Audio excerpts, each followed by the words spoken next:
Hey there. So, when you really get deep into a subject like you have in your field, things can get pretty complex. And sometimes you need a whole new way of looking at looking at how we even understand things. Right. So today we're diving into some pretty thought-provoking stuff, some Zen wisdom, actually. Ah, Zen. Always a good way to shake things up. Exactly. We'll be exploring a collection of letters called Only Don't Know, written by a Zen master named Sahn. And we're going to see what kind of insights we can pull out, especially for someone like you who's already mastered so much in your own area. What makes this collection really interesting is that it's not like a textbook or formal set of teachings. These are personal letters back and forth between Song and his students. So we get to see their questions, their struggles, even their doubts, and how he guides them. And for you, coming from, a place of already having deep knowledge in your field, we're not trying to convert you to Zen or anything. No, no, not at all. It's more about taking these exchanges, these kind of raw moments of insight, and seeing if we can glean something valuable about understanding itself, about the role of practice, and maybe even about how our own expertise can sometimes, create its own blind spots. Absolutely. It's easy to get stuck in our own ways of thinking when we've spent years becoming an expert. So let's jump right into one of Sung San's core teachings, which is, and this might sound a little paradoxical at first, only don't know. Don't know. For someone who's dedicated their life to knowing a lot, that might seem a bit counterintuitive. Right. It sounds strange. But it's not about like rejecting knowledge or becoming intentionally ignorant. It's more about a state of mind. A state of mind. Yeah, one that's like before thinking, before we apply all our frameworks and labels and judgments to things, it's about getting back to that raw, open awareness. So like a beginner's mind, but on a deeper level. Yeah, you could say that. It's about accessing that kind of pure potentiality before we layer on all our preconceived notions. Okay, I think I'm starting to get it. The book's intro has this really interesting idea. They say this don't know state can actually be a form of like pure clarity, almost like a heightened awareness that's even more fundamental than, intellectual or technical mastery. It's about getting to the essence of things. Have you ever had those moments in your work where like a solution just kind of popped into your head? Like out of nowhere. Yeah, almost before you'd even consciously thought about the problem. Oh, absolutely. It's like those aha moments. Exactly. Could those be glimpses of that don't know mind? Maybe, maybe. It's that intuition, that spark of insight that comes when we let go of trying to force a solution. I like that. Sahn has this great example about a doctor, a really skilled doctor. And this doctor thinks to themselves, I am a great doctor. Okay.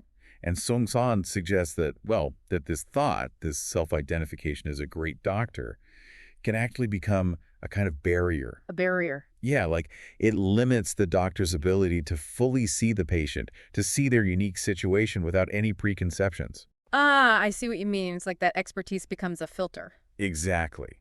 And I'm wondering, for you as someone who's, reached such a high level in your field, is there ever a risk that your own deep understanding, your mastery, could sometimes lead you to, I don't know, maybe overlook something new or unexpected? Hmm.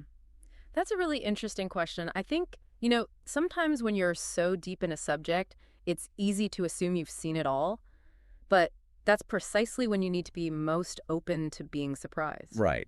To approaching things with that don't know mind. Exactly. It's about staying humble, recognizing that there's always more to learn. Now, this is where things get really intriguing. Okay. So Seung San describes this don't know mind as something that can actually cut through our thinking. Cut through our thinking. Yeah, like it goes beyond our usual thought processes and leads to a state where, there's no I, no words, just a kind of oneness with everything. Oh, like a state of pure being. Exactly. It's often called nothing mind, or the primary point. Sounds very Zen. It is.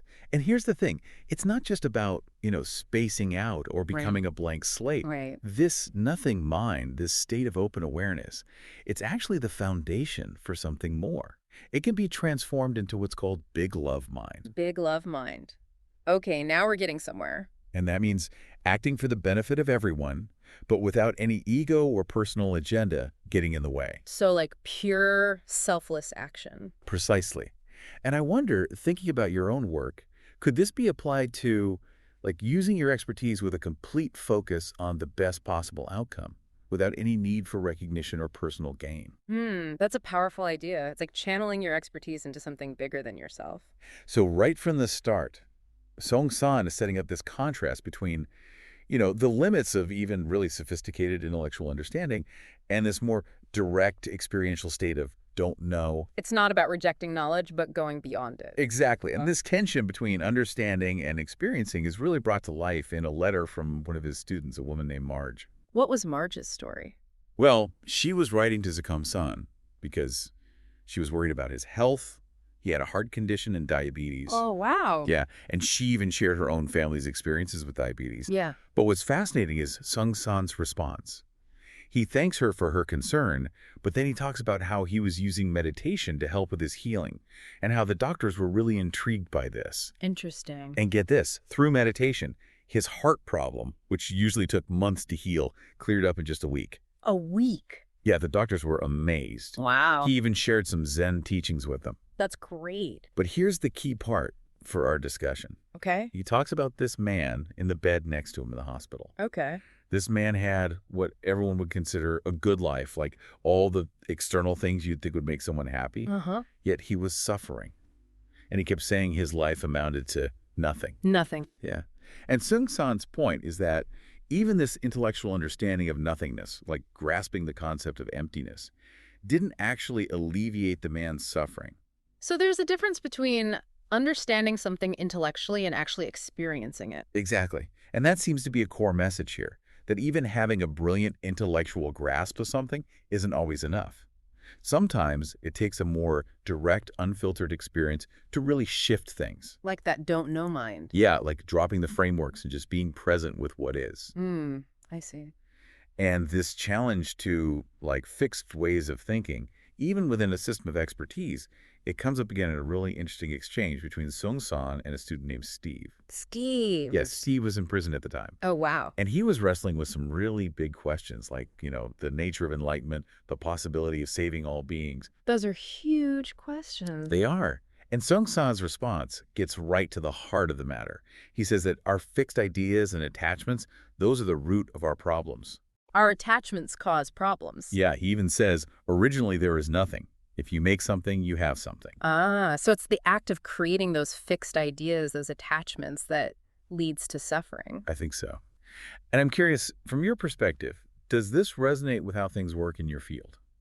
Do you ever see how clinging to certain paradigms or established ways of thinking can sometimes prevent breakthroughs or make it hard to adopt new perspectives? Absolutely. In any field, there's a danger of getting too attached to the way things have always been done. Yeah. And that can stifle innovation and creativity. So it's about finding that balance between, respecting what's already known and being willing to let go and see things anew. Exactly. It's that don't know mind again, allowing for the possibility of something new to emerge. Then Seung Sahn goes on to talk about this idea of the true self. Okay.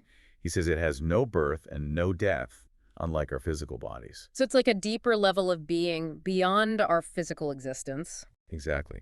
And it makes me think about how, even in your area of expertise, there might be those underlying principles, those core truths that remain constant, even as the applications or theories change over time. It's like the essence of a thing, the thing that makes it what it is, regardless of how it appears on the surface. Seung Sahn even uses this analogy of water, ice, and steam. Water, ice, and steam. Yeah, he points out that they're all the same fundamental element, H2O, just in different forms. I see. So it's about recognizing the underlying unity despite the different appearances. Exactly. And I'm wondering, within your own deep understanding of your field, do you see those kinds of core principles, those essential truths that manifest in different ways, maybe even in ways that seem contradictory at first glance? That's a thought-provoking question.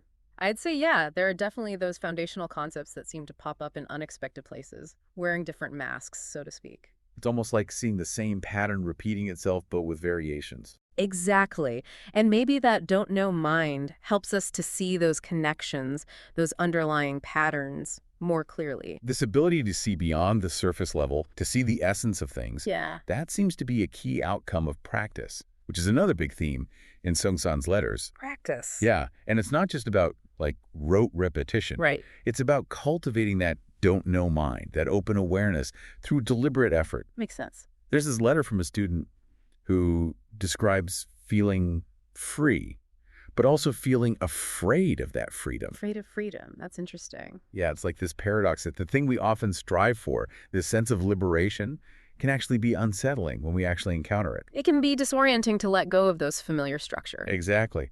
And Seung San's response is so insightful. He says, your idea of freedom has no direction. Why do you want freedom? What is the purpose of freedom? So it's not just about being free from something, but being free for something. Yeah, and I think that applies to expertise too. Like having deep knowledge and skill, that's great. But without a clear sense of purpose, without a grounding in values, it can be, I don't know, kind of aimless. It's like having a powerful tool, but not knowing what to build with it. Exactly. For you, having achieved such a high level of mastery, what are those guiding principles? What's the purpose, the driving force behind your expertise? That's a great question. I think for me, it's always been about using my knowledge to help others, to make a positive impact on the world. That's a beautiful purpose. Thank you. And it seems like for Seung San, true freedom comes from, well, from killing the I. Killing the eye sounds a bit intense. It does, right? But he's talking about moving beyond ego-driven pursuits, finding a more profound, selfless reason for using our abilities. So it's about transcending the self, not annihilating it. I think that's a good way to put it. Yeah. And this leads us to another key concept, just now mind. Just now mind. Okay, what's that? Seung San gives a lot of everyday examples of this in his letters. Mm-hmm. Like, imagine being completely absorbed in a movie Okay. or fully focused on driving a car. Got it. It's about being totally present, totally in the moment, without your mind wandering off to past worries or future plans. So it's about being fully engaged with whatever you're doing. Exactly. And I think, sometimes our expertise can actually pull us out of that just now mind. How so? Well, because we're so used to analyzing, categorizing, comparing everything to what we already know. We see the present through the lens of the past. Right. And in doing that, we might miss the unique details, the fresh perspective that the present moment offers. So it's about quieting the mind, letting go of those analytical filters, and just experiencing things directly. There's this great story Seung San tells about when he was a kid. He cut his leg pretty badly, Ouch. but he didn't feel any pain at first. It wasn't until he actually looked down and saw what had happened that the pain kicked in. Wow, that's wild. And he uses this to illustrate how our attention, our mental interpretation of events, can actually shape our experience. Like sometimes it's the very act of focusing on something, of analyzing it, that creates or amplifies the problem. So sometimes overthinking things can make them worse. Exactly. And I wonder, in your work, do you ever see how, approaching something with too much analysis, with all your expert knowledge, might actually make it more complex than it needs to be? I think that's a real danger in any field, especially when you're dealing with complex systems. It's easy to get lost in the details and miss the bigger picture. And maybe that don't know mind, that openness to just seeing things as they are, it can help us cut through that complexity. Absolutely. It's about stepping back and letting the situation speak for itself. Another interesting idea that comes up in these letters is the notion of the crazy mind. Crazy mind. Yeah, and it's not about like clinical insanity or anything. Yeah. Seung San's talking about how, when we're strongly attached to something, like a fixed idea, a certain way of doing things, we can start to act in ways that are, well, kind of irrational. Like we're trapped in a loop. Exactly. And he says this applies to adults too, even experts. Like we can get so attached to our theories, our methodologies, our identities as experts, that we become blind to anything that challenges those beliefs. So our expertise can become a kind of prison. In a way, yes. And he points out that a mind that's clear like space is inherently sane. It's about letting go of those rigid attachments. Right. And this ties into another theme in the letters, this discussion about right and wrong. Ethics. Yeah. In one exchange, Seung San talks about how important it is to not make this strong sense of I, my, me, this self-centered perspective, because that's the root of judgment and conflict. So it's about moving beyond that ego-driven sense of self. Exactly. And he suggests that a clear like space mind can see both good and bad without getting attached to those judgments.